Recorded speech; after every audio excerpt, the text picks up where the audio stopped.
I grew up in a small home with 6 siblings where struggle was part of everyday life.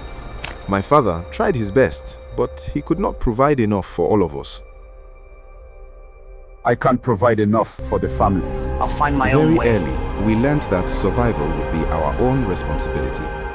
One day, I looked at my father and realized waiting for help might take forever. That was the moment I decided to find my own way in life. I left home with nothing but hope and entered the university with fear and determination. I knew immediately that this was my only chance to change my story. Lectures were crowded, and understanding them required deep focus and discipline. While other students had support, I had only my determination to rely on.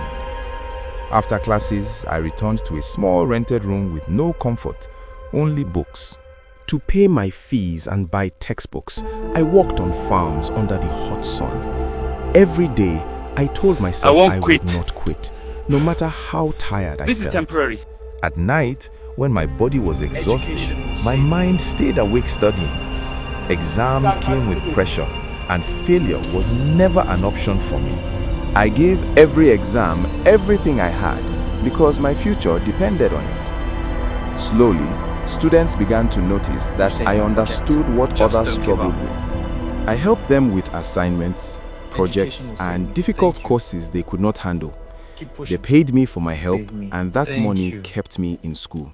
Days turned into years of working, studying, teaching, and enduring hardship.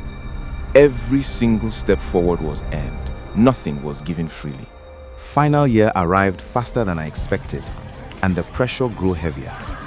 I wrote my final exam with shaking hands but steady faith. When it was over, I knew I had nothing left to give. Graduation day arrived, and I stood among many students wearing the same gown.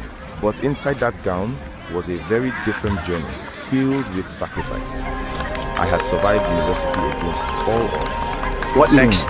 the celebration faded, and reality returned quietly.